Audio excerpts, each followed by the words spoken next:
Friends, நம்ம இன்றைக்கி என்ன பார்க்க போகிறோம்னா மணத்தக்காளி குழம்பு தான். வாங்க தேவையானதெல்லாம் பார்ப்போம். ஃபஸ்ட்டு வந்து ஒரு பாத்திரத்தை எடுத்துக்கோங்க. அதில் வந்து குக்கிங் ஆயில் தான் ஊற்றிருக்கேன். அதுக்கப்புறம் வந்து கொஞ்சம் கடுகு கொஞ்சமாக போட்டால் போதும்.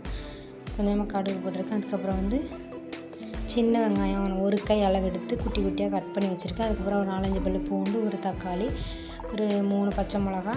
இதுதான் மணத்தக்காளி. நம்ம குடல் புண்ணுக்கெலாம் நல்லது. இதோட கீரை கிடச்சாலும் வாங்கி வச்சு சாப்பிடுங்க. செமையாக இருக்கும், சூப்பராக இருக்கும். உங்கள் வீட்டில் கிட்ஸுக்கெல்லாம் கொடுத்து பாருங்கள், நல்லது. அப்புறம் வந்து கொஞ்சம் கருவேப்பிலை எடுத்துருக்கேன். ஃபஸ்ட்டு வந்து நம்ம வெங்காயத்தை நல்லா வதக்கிக்கலாம்.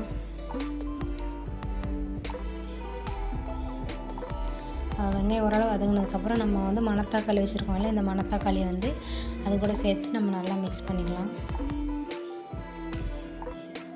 இந்த மணத்தக்காளி வந்து நாட்டு மருந்து கடையில் கிடைக்கும். நீங்கள் நாட்டு மருந்து கடையில் கேட்டு பார்த்தீங்கன்னா கிடைக்கும்.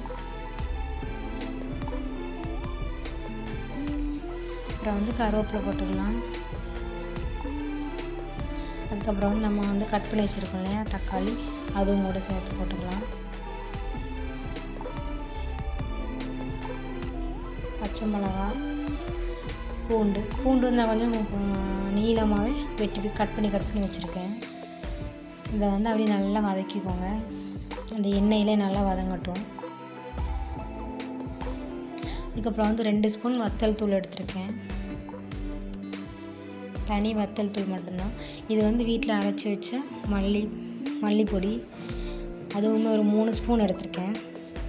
இது எல்லாமே அந்த எண்ணெயில் நல்லா வதங்கட்டும். தீ வந்து லோ ஃப்ளேமில் வச்சுக்கோங்க.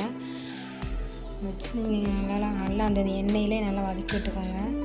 அப்புறம் வந்து இப்போ வந்து கொஞ்சமாக ஒரு சின்ன நெல்லிக்காய் சைஸ் அளவுக்கு நான் ஒரு புளி எடுத்து கரைச்சி வச்சுருக்கேன். அதையில் ஊற்றிக்கலாம்.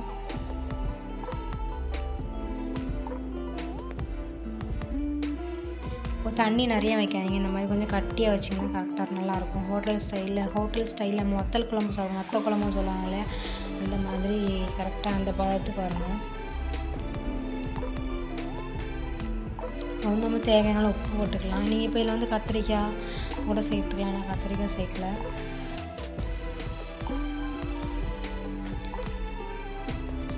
இப்போ நம்ம வந்து ஒரு 5 மினிட்ஸ், ஒரு 10 மினிட்ஸ் மூடி நல்லா வந்து குழம்பு நல்லா கொதித்து வற்றி இந்த மாதிரி வந்துடும். குழம்பு வந்து ரெடி ஆகிட்டு இப்போ நம்ம வந்து சோத்து கூட வச்சு தின்பாருங்க. நம்ம சாப்பிட்டு பாருங்கள், செம்ம டேஸ்ட்டாக இருக்கும். இதேமாரி நீங்கள் வீட்டில் செஞ்சு பாருங்கள், கிட்ஸுக்கெல்லாம் கொடுத்து பாருங்கள், ஷேர் பண்ணுங்கள், லைக் பண்ணுங்கள், ஷேர் பண்ணுங்கள், ஒரு பெல்லை அமர்த்தி விடுங்க. Thank you all.